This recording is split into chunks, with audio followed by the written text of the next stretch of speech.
Channel ವೀಕ್ಷಕರಿಗೆ ನಮಸ್ಕಾರ. ನಾನು ಭುವನಶ್ರೀ ನವೀನ್ ಕುಮಾರ್. ಈಗ ವಾರ್ತೆಗಳ ಮುಖ್ಯಾಂಶಗಳು.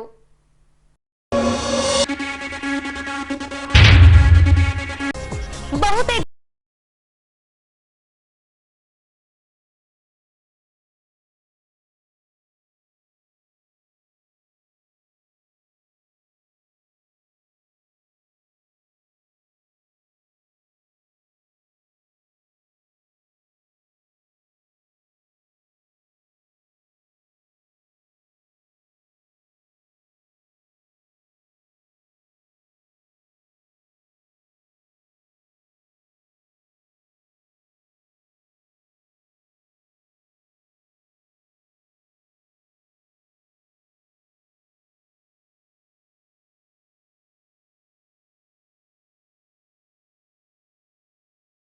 ದಿನದ ಶುಭ ಹಾರೈಸಿದ ಹೊಸಪೇಟೆಯ ಬಿಜೆಪಿ ಮಂಡಲ. ಈಗ ವಾರ್ತೆಗಳ ವಿವರ. ದಿನಾಂಕ 28ರಿಂದ 3 ದಿನಗಳ ಕಾಲ ಅದ್ದೂರಿ ಹಂಪಿ ಉತ್ಸವ ನಡೆಯಲಿದೆ. ಈ ಹಿನ್ನೆಲೆಯಲ್ಲಿ 6 ವೇದಿಕೆಗಳ ಸಿದ್ಧತಾ ಕಾರ್ಯ ಬಹುತೇಕ ಪೂರ್ಣಗೊಂಡಿದೆ. ಈ ಭಾಗವಾಗಿ ಜಿಲ್ಲಾ ಉಸ್ತುವಾರಿ ಸಚಿವರು ಹಂಪಿಗೆ ಭೇಟಿ ನೀಡಿ ವೇದಿಕೆಗಳ ಸಿದ್ಧತಾ ಕಾರ್ಯ ಪರಿಶೀಲಿಸಿದ್ದಾರೆ. ಹೀಗೆ ಈ ಅಂಶಕ್ಕೆ ಸಂಬಂಧಿಸಿದಂತೆ ಜಿಲ್ಲಾ ಉಸ್ತುವಾರಿ ಸಚಿವ ಜಮೀರ್ ಅಹಮದ್ ಖಾನ್, ಶಾಸಕ ಎಚ್ಆರ್ ಗವ್ಯಪ್ಪ, ಜಿಲ್ಲಾಧಿಕಾರಿಗಳು, ಎಸ್ಪಿ ಸೇರಿದಂತೆ ಅಧಿಕಾರಿಗಳು ಹಂಪಿಗೆ ಆಗಮಿಸಿ ವೇದಿಕೆಗಳ ಸಿದ್ಧತಾ ಕಾರ್ಯವನ್ನ ಪರಿಶೀಲಿಸಿದ್ರು. ಇನ್ನು ಗಾಯತ್ರಿ ಪೀಠದ ಬಳಿ 120x80 ಅಡಿ ವಿಸ್ತೀರ್ಣದಲ್ಲಿ ಎಂಪಿ ಪ್ರಕಾಶ್ ಹೆಸರಿನಡಿ ಮುಖ್ಯ ವೇದಿಕೆಯನ್ನ ನಿರ್ಮಿಸಲಾಗಿದೆ.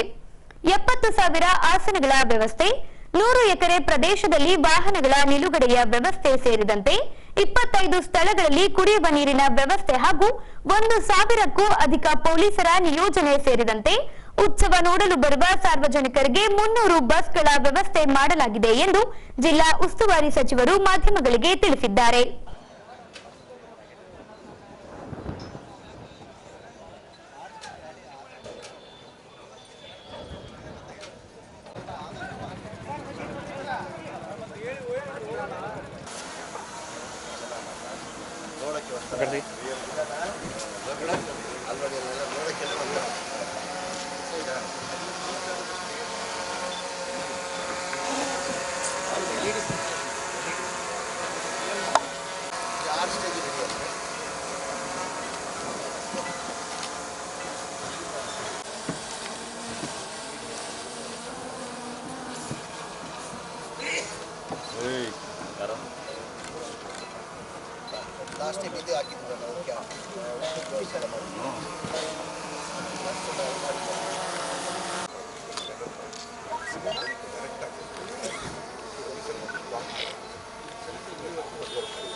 ಹಿಂದೆ ಬರ್ಬೋದು ಜೂಮಿಲ್ಲ ಯಾರಿಗೂ ಹೋಗಿ ಓಯ್ ಐವು ತಿಂಗಿಲ್ಲ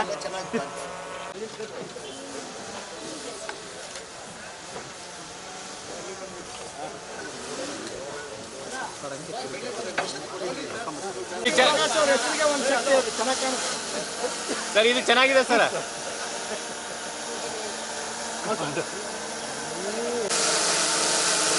ಯಾರಪ್ಪ ಡ್ರೋನ್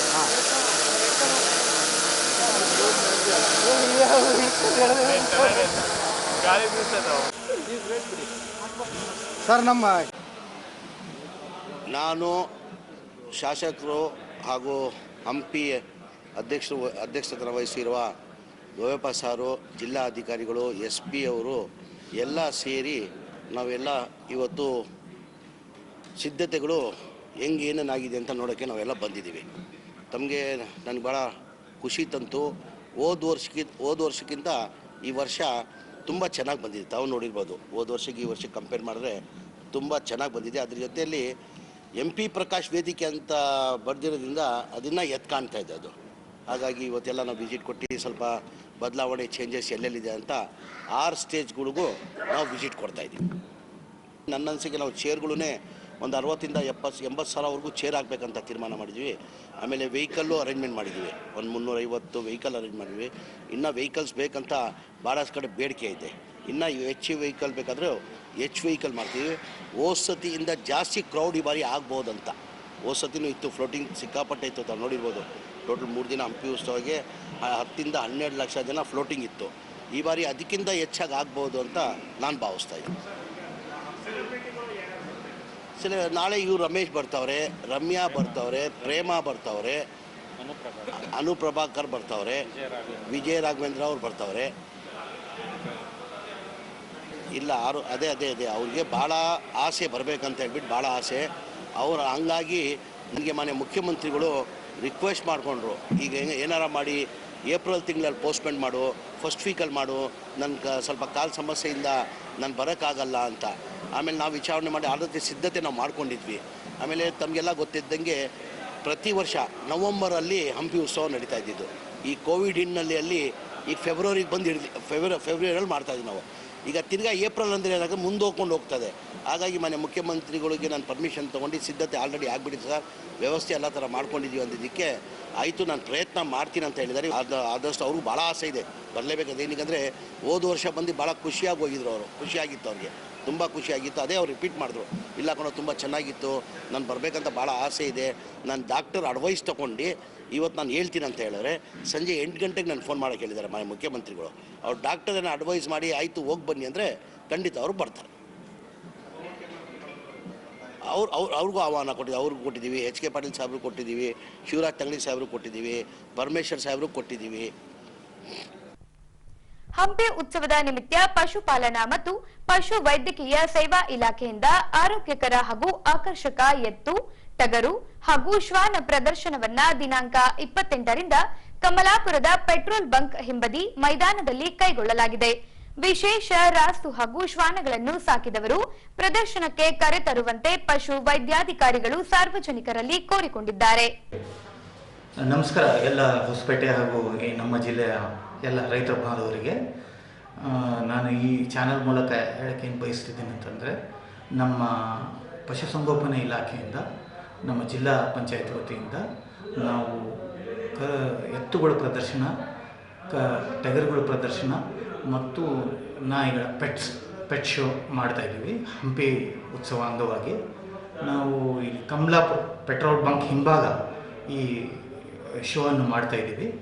ಎಲ್ಲ ರೈತ ಬಾಂಧವಗಳು ಈ ಚಾನಲ್ ಮೂಲಕ ತಮ್ಮ ಒಳ್ಳೆ ಎತ್ತುಗಳು 28ನೇ ತಾರೀಕಿಗೆ ಇದೆ ಎತ್ತುಗಳ ಪ್ರದರ್ಶನ, ಹಾಗೂ ಟಗರುಗಳ ಪ್ರದರ್ಶನ 1ನೇ ತಾರೀಕು 1st ಆಫ್ ಮಾರ್ಚಿಗಿದೆ. ಆಮೇಲೆ 2ನೇ ತಾರೀಕು ನಮ್ಮ ಪೆಟ್ ಶೋ ಇದೆ. ಆಲ್ ದ ಪೆಟ್ಸ್, ತಮ್ಮ ಶ್ವಾನಗಳು ಯಾವುದೇ ಒಳ್ಳೆ ಚೆನ್ನಾಗಿದ್ದಾವೆ, ದಯವಿಟ್ಟು ತಾವು ಮುಂದೆ ಪ್ರದರ್ಶನ ಮಾಡಬೇಕು. ಬೆಳಗ್ಗೆ 9 ಗಂಟೆಯಿಂದ ಪ್ರಾರಂಭವಾಗುತ್ತಿದ್ದು ಸಾಯಂಕಾಲವರೆಗೂ ನಡೆಯುತ್ತೆ. ತಮ್ಮ ಒಳ್ಳೆ ತಳಿಗಳು ಇದ್ದರೆ ತಾವು first prize, second prize, third prize ಅಂತ ಎಲ್ಲ ವರ್ಗದಲ್ಲಿ ಮಾಡಿದ್ದೀವಿ ನಾವು. ಎತ್ತುಗಳು ಹಾಗೂ ಟಗರುಗಳು ಹಾಗೂ ಶ್ವಾನಗಳಲ್ಲಿ ಮಾಡಿದ್ದೀವಿ. ಅದಕ್ಕೆ ತಾವು ಈ ಚಾನಲ್ ಮೂಲಕ ಏನು ಹೇಳಕ್ಕೆ ಬಯಸ್ತಾ ಇದ್ದೀನಿ ಅಂತಂದರೆ, ಎಲ್ಲರೂ ಯಶಸ್ವಿಗೊಳಿಸಬೇಕು, ತಗೋಬರಬೇಕು. ಇದು ಹಂಪಿ ಉತ್ಸವ ತಮ್ಮ ಉತ್ಸವ, ಇದು ತಮ್ಮ ಊರಿನ ಉತ್ಸವ. ತಾವು ಆಚರಣೆ ಮಾಡಿ ಇದು ಯಶಸ್ವಿಗೊಳಿಸಬೇಕಂತ ತಮ್ಮಲ್ಲಿ ಕೇಳ್ಕೊಳ್ತೀನಿ. ಪ್ರತಿ ವರ್ಷದಂತೆ 2025ರ ಹಂಪಿ ಉತ್ಸವವಾಗಿ ಪಶುಸಂಗೋಪನಾ ಮತ್ತು ಪಶುವೈದ್ಯ ಸೇವಾ ಇಲಾಖೆಯಿಂದ 28ರಂದು ಕ್ಯಾಟಲ್ ಶೋ ಅಂದರೆ ಜೋಡಿ ಎತ್ತುಗಳ ಪ್ರದರ್ಶನ, 1ನೇ ತಾರೀಕು ರ್ಯಾಮ್ ಶೋ ಅಂದರೆ ಟಗರುಗಳ ಪ್ರದರ್ಶನ ಮತ್ತು 2ನೇ ತಾರೀಕು ಡಾಗ್ ಶೋ ಅಂದರೆ ಶ್ವಾನ ಪ್ರದರ್ಶನವನ್ನು ಹಮ್ಮಿಕೊಳ್ಳಲಾಗಿದೆ. ಹೋದ ವರ್ಷ ನೀವುಗಳು ಹೆಚ್ಚಿನ ಸಂಖ್ಯೆಯಲ್ಲಿ ಬಂದು ಅದ್ಧೂರಿಯಾಗಿ ನಡೆಸಿಕೊಟ್ಟಿರುತ್ತೀರಿ. ಆದ ಕಾರಣ ಈ ವರ್ಷ ನೀವು ನಿಮ್ಮ ಬಳಿ ಇರುವಂಥ ಜೋಡೆತ್ತುಗಳಾಯಿತು, ಟಗರುಗಳಾಯಿತು, ಶ್ವಾನಗಳನ್ನಾಯಿತು ತಂದು ಈ ಕಾರ್ಯಕ್ರಮವನ್ನು ಯಶಸ್ವಿಗೊಳಿಸಬೇಕೆಂದು ತಮ್ಮಲ್ಲಿ ನಾವು ಕಳಕಳಿಯಿಂದ ಪಶುವೈದ್ಯಕೀಯ ಸೇವಾ ಇಲಾಖೆಯಿಂದ ಬೇಡಿಕೊಳ್ಳುತ್ತಿದ್ದೇವೆ. ಹಂಪಿ ಉತ್ಸವದ ಮುನ್ನ ಜಿಲ್ಲಾಡಳಿತ ಹಾಗೂ ಪ್ರವಾಸೋದ್ಯಮ ಇಲಾಖೆಯಿಂದ ತುಂಗಭದ್ರಾ ಆರತಿ ಕಾರ್ಯಕ್ರಮವನ್ನ ನಡೆಸಿಕೊಂಡು ಬರಲಾಗುತ್ತದೆ. ಹೀಗೆ ದಿನಾಂಕ 26ರಂದು ಸಂಜೆ ಬಳಿಕ ಹಂಪಿಯ ತುಂಗಭದ್ರಾ ನದಿಯ ತಟದಲ್ಲಿ ತುಂಗಾರುತಿ ನಡೆಸಲಾಗಿದೆ. ಈ ವಿಷಯಕ್ಕೆ ಸಂಬಂಧಿಸಿದಂತೆ ಶಾಸಕ ಎಚ್.ಆರ್. ಗವ್ಯಪ್ಪ, ಜಿಲ್ಲಾಧಿಕಾರಿಗಳು ಹಂಪಿಯ ವಿರೂಪಾಕ್ಷೇಶ್ವರ ದೇಗುಲಕ್ಕೆ ಆಗಮಿಸಿ ಪೂಜೆ ಸಲ್ಲಿಸಿದ ನಂತರ ತಾಯಿ ಭುವನೇಶ್ವರಿ ದೇವಿಯ ಉತ್ಸವ ಮೂರ್ತಿಯನ್ನ ಮೆರವಣಿಗೆ ಮೂಲಕ ತುಂಗಭದ್ರಾ ನದಿಯ ತಟಕ್ಕೆ ಸಾಗಿಸಿ ತರಲಾಯಿತು.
ಬಳಿಕ ಗಾಯತ್ರಿ ಪೀಠದ ವಿದ್ಯಾರಣ್ಯ ಭಾರತಿ ಸ್ವಾಮಿಗಳಿಂದ ಪೂಜೆ ನಡೆಸಿದ ಬಳಿಕ ತುಂಗಭದ್ರಾ ಆರತಿಗೆ ಚಾಲನೆ ನೀಡಲಾಯಿತು.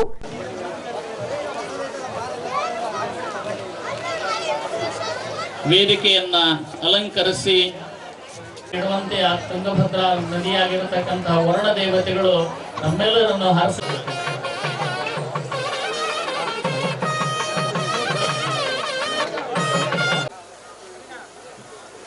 ಈ ಕಾರ್ಯಕ್ರಮಕ್ಕೆ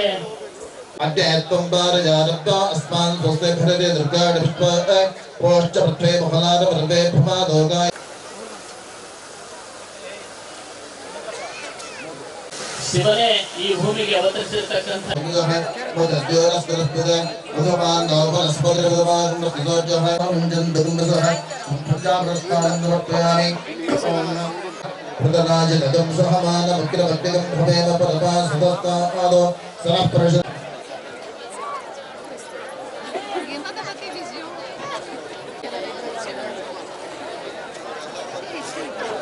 ಇಡುವಂತೆ ಆ ತುಂಗಭದ್ರಾ ನದಿಯಾಗಿರತಕ್ಕಂತಹ ವರುಣ ದೇವತೆಗಳು ನಮ್ಮೆಲ್ಲರನ್ನು ಹರಿಸಿದ ಎಲ್ಲರೂ ಗಣ್ಯರು ವೇದಿಕೆಗೆ ಬರಲಿದ್ದಾರೆ. ದಯವಿಟ್ಟು ಅಲ್ಲಿ ನಿಂತವರೆಲ್ಲ ಪಕ್ಕದಲ್ಲಿ ಸರ್ಕೊಂಡು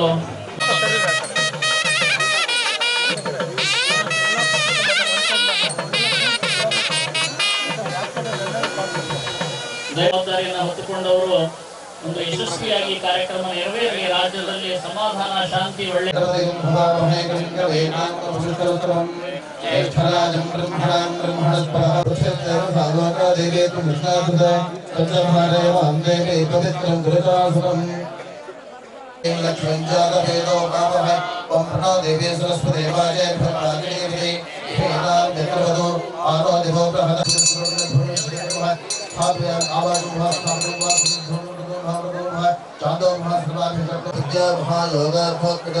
माहेश्वरे कुमारी च ब्रह्मणे ब्रह्मरूपिणी वागेश्वरे च गतोपाजोगिने घोटसे याचे पादिशो मानो हिगुंसे जागरवारे जयापदक्को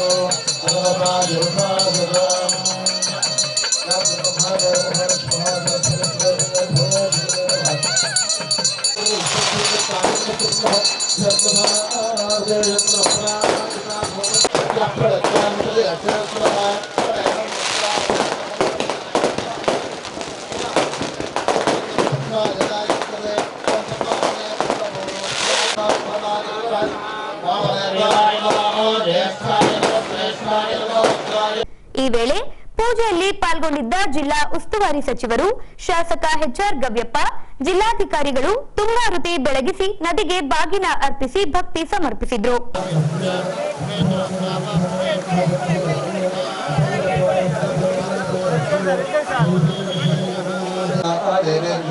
महागण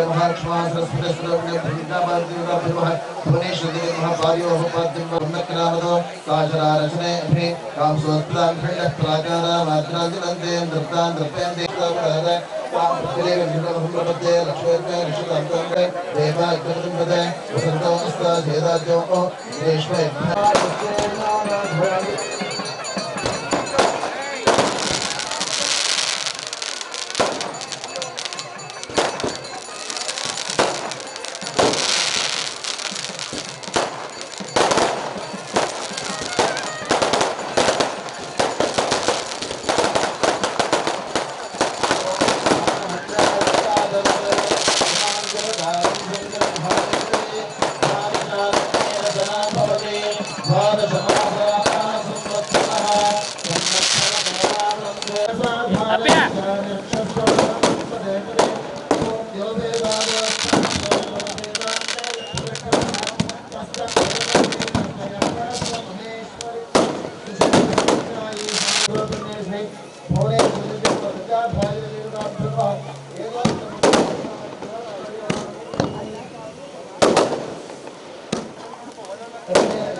ಬಂದ್ಬಿಡ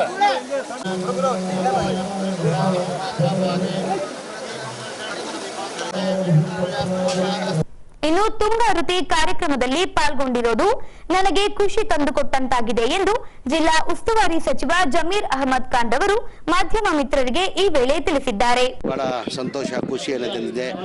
ತುಂಗಾ ಆರತಿ ಕಾರ್ಯಕ್ರಮಕ್ಕೆ ಓದ್ಸತಿ ನಾನು ಬರಕ್ಕೆ ಸಾಧ್ಯ ಆಗಲಿಲ್ಲ. ಏನಕ್ಕೆ ಮಾನ್ಯ ಮುಖ್ಯಮಂತ್ರಿ ಬಂದ್ಬಿಟ್ಟು ಕಾಡಕ್ಕೆ ನಾನು ಬರಕ್ಕೆ ಸಾಧ್ಯ ಆಗಲಿಲ್ಲ. ಇವತ್ತು ಬಂದು ನೋಡಿ ನನಗೆ ತುಂಬ ಅಂದರೆ ನನ್ನ ಲೈಫಲ್ಲಿ ಯಾವತ್ತೂ ಅಷ್ಟು ಖುಷಿ ಆಗಲಿಲ್ಲ. ಅಷ್ಟು ಖುಷಿಯನ್ನು ತಂದಿದೆ. ನನಗೆ ಭಾಳ ಸಂತೋಷ ಆಗಿದೆ. ಇದು ಬಹಳ ವರ್ಷಗಳಿಂದ ಕಾಮಗಾರಿ ಕುಂಟುತ್ತಾ ಸಾಗತ್ತೆ ಸರ್. ಇದು ಯಾವಾಗ ಸ್ನಾನಘಟ್ಟದ್ದು ಮಹಿಳೆಯರು ಬರ್ತಾರಲ್ಲ ಸರ್, ಅವರಿಗೆ ಬಟ್ಟೆ ಚೇಂಜ್ ಮಾಡಲಿಕ್ಕೆ ಇಲ್ಲ, ನಾನು ಆಲ್ರೆಡಿ DC ಗೆ ಮಾತಾಡಿದ್ದೀನಿ. ನಾನು ಇದಕ್ಕೆ ಸ್ಪೆಷಲ್ ಅನುದಾನ ಕೊಡ್ತಾ ಇದ್ದೀನಿ. ನಾನು ಸ್ಪೆಷಲ್ ಅನುದಾನ ಕೊಟ್ಟು ಬರೋ ವರ್ಷ ಒಳಗಡೆ ಮಾಡ್ತೀನಿ. Thank you. ದಿನಾಂಕ 28ರಿಂದ ಮಾರ್ಚ್ 2ರವರೆಗೆ ಐತಿಹಾಸಿಕ ಹಂಪಿ ಉತ್ಸವ ಸೇರಿದಂತೆ 7 ದಿನಗಳ ಕಾಲ ವಿಜಯನಗರ ವೈಭವ ಧ್ವನಿ ಮತ್ತು ಬೆಳಕು ಕಾರ್ಯಕ್ರಮ ನಡೆಯಲಿದೆ.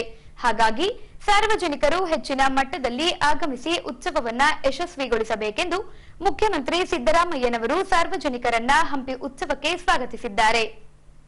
ಆತ್ಮೀಯ ಬಂಧುಗಳೇ, ಕನ್ನಡ ನಾಡಿನ ಸಾಂಸ್ಕೃತಿಕ ಪರಂಪರೆಯ ದ್ಯೋತಕವಾದ ಹಂಪಿ ಉತ್ಸವವು 2025ರ ಫೆಬ್ರವರಿ 28ರಿಂದ ಮಾರ್ಚ್ 2ರವರೆಗೆ ಒಟ್ಟು 3 ದಿನಗಳ ಕಾಲ ನಡೆಯಲಿದೆ. ಹಂಪಿ ಉತ್ಸವವು ಕರ್ನಾಟಕದ ಸಾಂಸ್ಕೃತಿಕ ಪರಂಪರೆಯ ಸಂಕೇತವಾಗಿದೆ. ಈ ಉತ್ಸವವು ರಾಜ್ಯದ ಶ್ರೀಮಂತ ಕಲೆ, ಸಂಸ್ಕೃತಿ ಮತ್ತು ಇತಿಹಾಸವನ್ನು ಪ್ರದರ್ಶಿಸುವ ವೇದಿಕೆಯಾಗಿದೆ. ಕನ್ನಡ ಸಂಸ್ಕೃತಿಯನ್ನು ಸಂರಕ್ಷಿಸುವುದರಲ್ಲಿ ಮತ್ತು ಉತ್ತೇಜಿಸುವುದರಲ್ಲಿ ಹಂಪಿ ಮಹತ್ವದ ಪಾತ್ರ ವಹಿಸುತ್ತಿದೆ. ಭಾರತದ ಚರಿತ್ರೆಯಲ್ಲಿ ವಿಜಯನಗರ ಸಾಮ್ರಾಜ್ಯದ ಕಾಲವು ಒಂದು ಉಜ್ವಲವಾದ ಅಧ್ಯಾಯ. ಅತ್ಯಂತ ವೈಭವದಿಂದ ಮೆರೆದ ಹಂಪಿಯ ಕಲ್ಲುಗಳು ಈ ಸುವರ್ಣ ಯುಗದ ಗತವೈಭವವನ್ನು ಸಾರಿ ಸಾರಿ ಹೇಳುತ್ತವೆ. ಯುನೆಸ್ಕೋ ವಿಶ್ವ ಪಾರಂಪರಿಕ ಪಟ್ಟಿಯಲ್ಲಿರುವ ಹಂಪಿ ನಮ್ಮ ಕರ್ನಾಟಕದ ಹೆಮ್ಮೆ.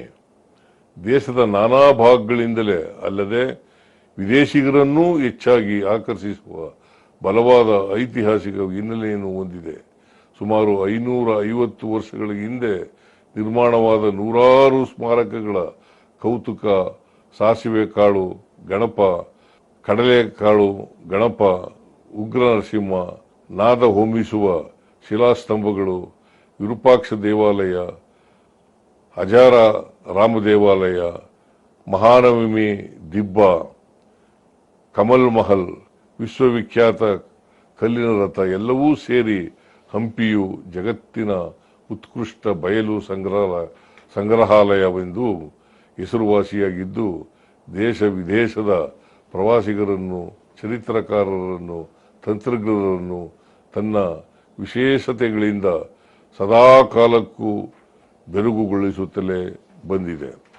ಇಲ್ಲಿ ವಿಜಯನಗರ ಅವಶೇಷಗಳನ್ನು ಕಣ್ತುಂಬಿಕೊಳ್ಳುವ ಜೊತೆಗೆ ಸಾಹಸ ಚಟುವಟಿಕೆಗಳನ್ನು ಸಹ ಕೈಗೊಳ್ಳಬಹುದಾಗಿದೆ.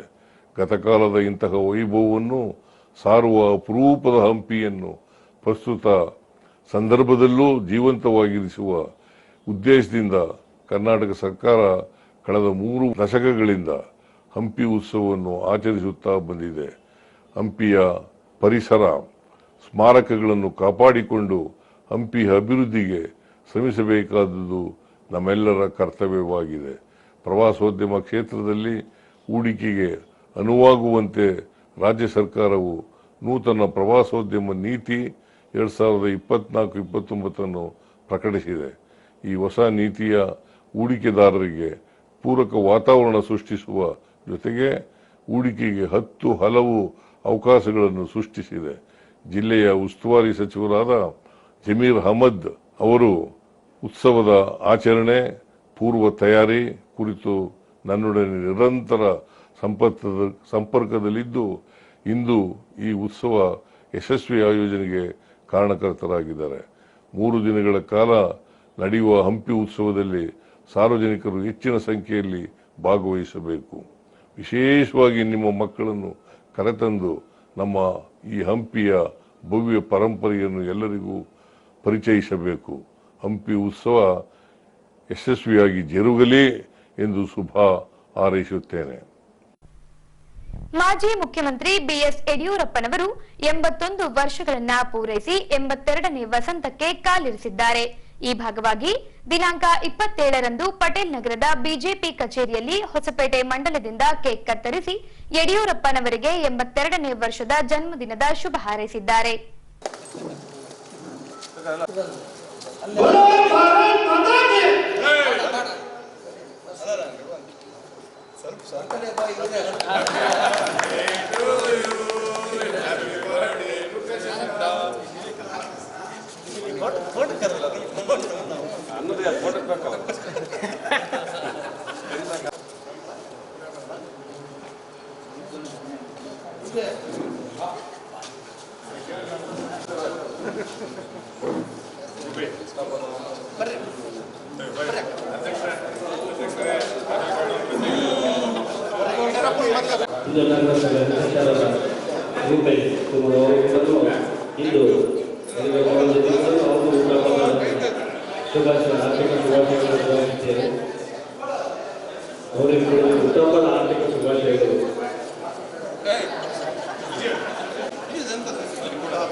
ಶ್ರೀಮತಿ ಸವಿತಾ ರಮೇಶ್ ಅವರು ಸನ್ಮಾನ ಮಾಡಬೇಕೆಂದು ಜಿಲ್ಲಾ ಅಧ್ಯಕ್ಷರಿಗೆ ಮತ್ತು ಮಂಡಲ ಭಾಗವಹಿಸಬೇಕೆಂದು ವಿನಂತಿಸಿಕೊಳ್ಳುತ್ತಿದ್ದೇವೆ.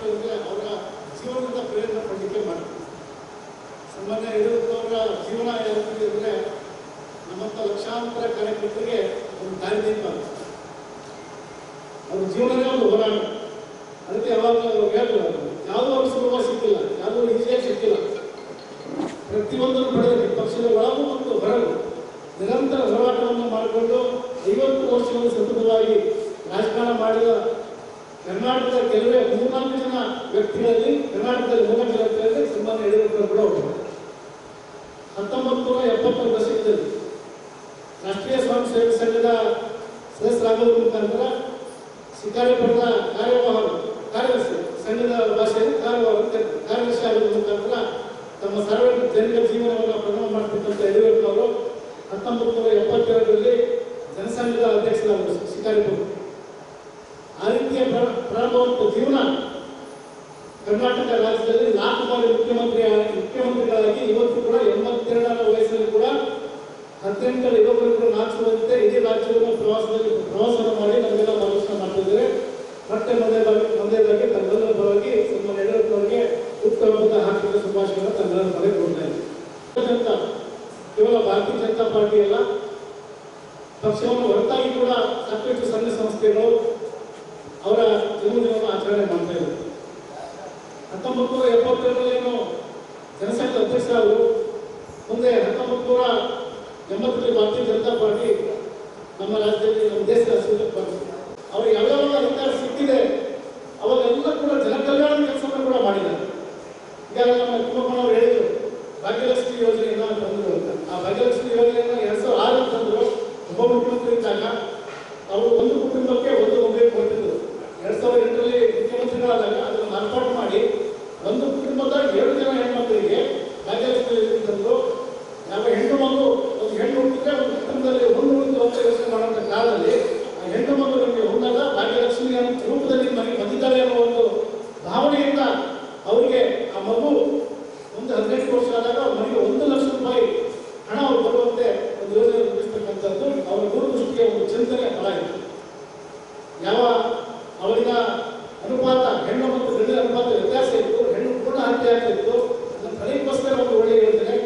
ಮತ್ತು ಹೆಣ್ಣು ಮಕ್ಕಳಿಗೆ ಒಂದು ಕಂಡೀಷನ್ ಇದೆ, ಆ ಹೆಣ್ಣು ಮಗು 10ನೇ ತರಗತಿವರೆಗೆ ಓದಲೇಬೇಕು ಅಂತ ಕಂಡೀಷನ್ ಇದೆ. ಅಂದರೆ ಆ ಹೆಣ್ಣು ಮಕ್ಕಳ ಪೂರ್ಣ ಹತ್ಯೆ ತಡೆದಂಗಾಯಿತು, ಆ ಹೆಣ್ಣು ಮಕ್ಕಳ ಶಿಕ್ಷಣ ಕೊಟ್ಟಂಗಾಯಿತು, ಮತ್ತು ಆ ಹೆಣ್ಣು ಮಕ್ಕಳ ಉನ್ನತ ವಿದ್ಯಾಭ್ಯಾಸಕ್ಕೆ ಅನುಕೂಲ ಮಾಡಿಕೊಟ್ಟಂಗ. ಈ ರೀತಿಯ ಒಂದು ದೂರದೃಷ್ಟಿ ಯೋಜನೆ ಇಟ್ಕೊಂಡು ಒಂದು ಯೋಜನೆ ತಂದಿರ್ತಕ್ಕಂಥದ್ದು ಸನ್ಮಾನ್ಯ ಯಡಿಯೂರಪ್ಪನವರು. ಇಂಥ 10 ಹಲವಾರು ಯೋಜನೆ ತಂದಿದ್ದಾರೆ. ಆಮೇಲೆ ಅವರು ಯಾವ್ಯಾವ ಅಧಿಕಾರಕ್ಕೆ ಬಂದಾಗ ಯಾವಾಗಲೂ ಧಾರಾಕಾರ ಮಳೆಯಾಗಿ ನಮಗೆಲ್ಲ ಗೊತ್ತಿದೆ. ಹೊಸಪೇಟೆ ಡ್ಯಾಮ್ ಯಾವಾಗ ತುಂಬೈತಂದ್ರೆ ಒಂದು ಸಲ ನಿಲ್ತಾರೆ, 1 ವರ್ಷ ನಿಲ್ತಾರೆ ಅಂದರೆ ಯಡಿಯೂರಪ್ಪನವರು ಮುಖ್ಯಮಂತ್ರಿ ಆಗಿದ್ದಾರೆ.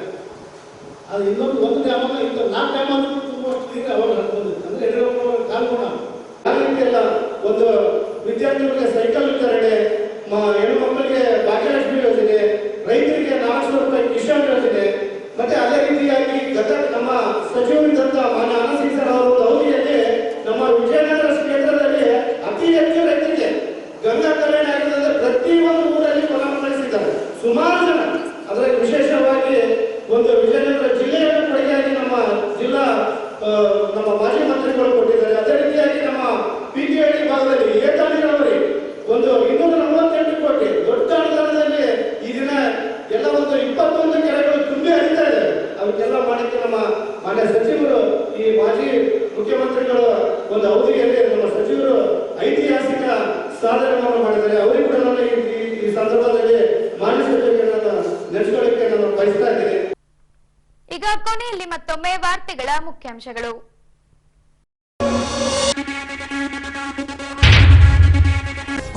ಬಹುತೇಕ